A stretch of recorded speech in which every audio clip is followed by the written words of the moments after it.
A noun clause. A noun clause is a type of dependent clause that functions as a noun in a sentence. It serves the same purpose as a single noun, such as a subject, object, or complement, and can perform various roles in a sentence. Noun clauses typically begins with words like that, if, whether, what, who, whom, and whose. These clauses can function as subjects, direct objects, indirect objects, objects of prepositions, or predicate nominatives in a sentence. Let's start with nouns as a subject. Noun clauses can serve as the subject of a sentence. They take the place of a typical noun, for example, a single word or a noun phrase, and perform the grammatical function of the subject. This means that they are what the sentence is about, and they usually come at the beginning of the sentence. For example, what you said really surprised me. In this sentence, the noun clause, what you said, is functioning as the subject. The entire sentence is centered around the action of being surprised by what you said. Key points. It functions as the core of a sentence. Noun clauses as subjects are the heart of the sentence, and the rest of the sentence revolves around them. Replace typical nouns. Noun clauses replace regular nouns or noun phrases that could be subjects in other sentences.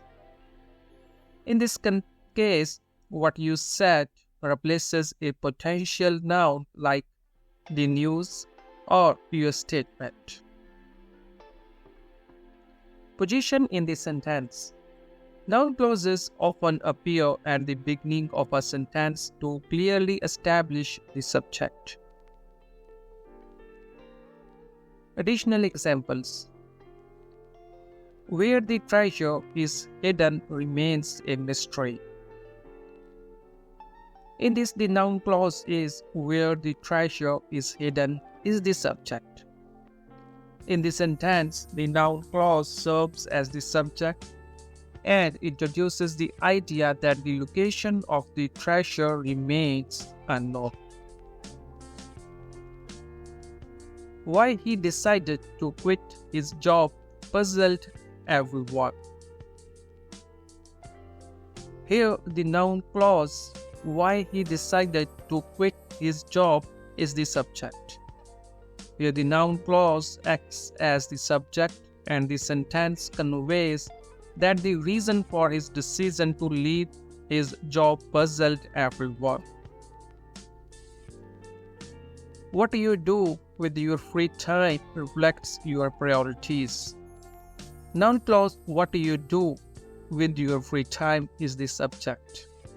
This sentence uses a noun clause as the subject to highlight the idea that how you spend your free time reveals your values and choices. Whether she will attend the event is uncertain. Here, the noun clause, whether she will attend the event, is the subject. What I need is a good book to read. Here, the noun clause, what I need, is the subject. The next one is noun clauses as objects. Noun clauses can play a crucial role as objects within a sentence, and they come in three main forms: direct objects, indirect objects, and objects of prepositions. Noun clauses as a direct objects. Noun clauses can serve as direct objects, receiving the action of a transitive verb and answering the question, what or whom. Direct object example. She believes that he is innocent. In this sentence, the noun clause that he is innocent is the direct object of the verb believes. It answers the question, what does she believe? And provides the information about the belief itself. In this type of sentence, the noun clause serves as the direct object, receiving the action of a verb and answering the question what or whom after the verb.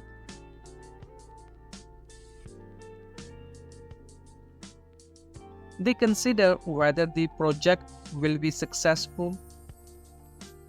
In this sentence, the noun clause whether the project will be successful functions as the direct object of the verb consider.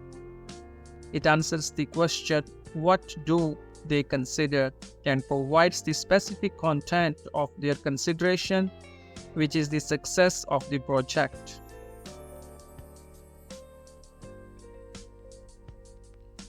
He knows that she will arrive tomorrow. In this sentence, the noun clause that she will arrive tomorrow functions as the direct object of the verb knows. It also answers the question what does he know and specifies the knowledge he possesses, which is her expected arrival tomorrow. Next is noun clauses as indirect objects.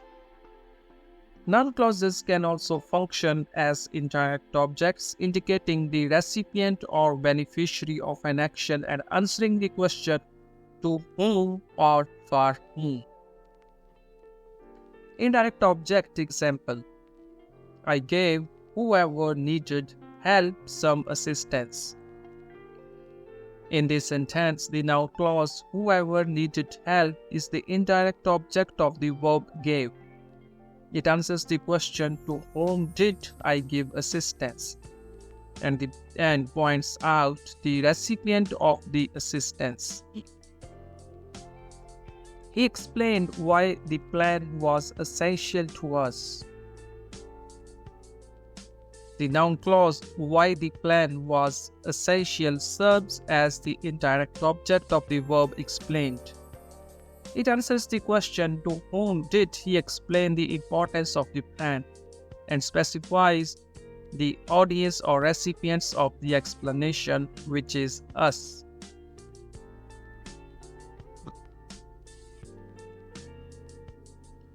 She sent whoever deserved recognition a heartfelt thank you note. Whoever deserved recognition functions as the indirect object of the verb sent.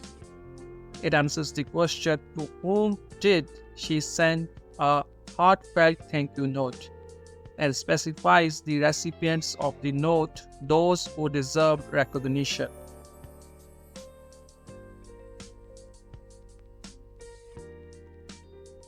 Noun clauses as objects of prepositions.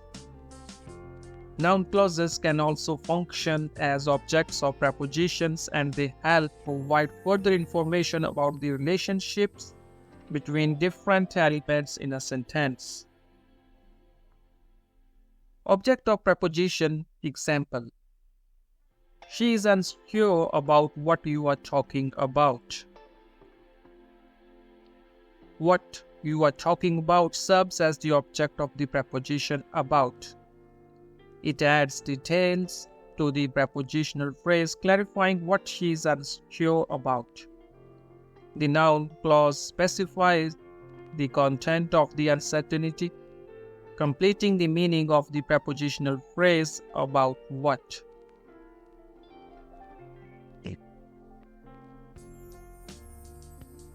They are fascinated by how the human brain functions.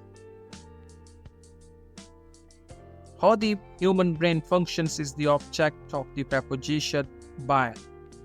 It provides specific information about what fascinates them, completing the meaning of the prepositional phrase by how the human brain functions.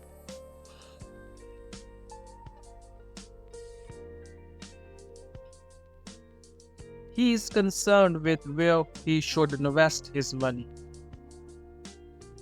where he should invest his money serves as the object of the preposition with.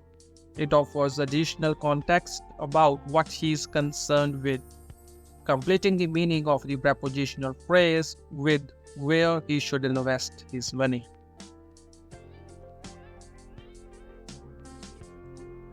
Noun clauses as subject complements, means predicate nominatives. Noun clauses can also function as subject complements, especially following linking verbs. In this role, they rename or describe the subject and are often referred to as predictive nominatives. Her biggest fear is that she will fail. In this sentence, the noun clause that she will fail serves as the predicate nominatives. It follows the linking verb is and renames or describes the subject fear. In this case, it tells us what her biggest fear is the fear of failing. The most important question is whether you are prepared. Whether you are prepared functions as the predicative nominatives. It follows the linking verb is and renames the subject question. It clarifies the nature of the most important question. It is about whether you are prepared. The main concern is what the future holds. The noun clause what the future holds serves as the predicative nominative. It follows the linking verb is and renames the subject concern. It explains the nature of the main concern, means it relates to what the future holds.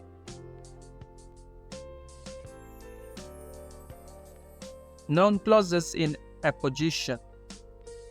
Noun clauses can be used in apposition to a noun or pronoun. In this role, they provide additional information or clarification about the noun or pronoun they are associated with. Her dream that she becomes a doctor has been her aspiration since childhood. That she becomes a doctor is in apposition to the noun dream. It offers more detail about her dream, specifying what her dream is. Her dream is the aspiration to become a doctor. The rumor that they might cancel the event was causing anxiety. That they might cancel the event is in apposition to a noun rumor. It provides additional information about the rumor, explaining the content of the rumor. Is the possibility of event cancellation.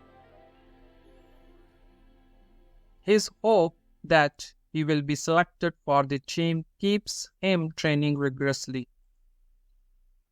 The noun clause that he will be selected for the team is in apposition to the noun hope. Thank you for joining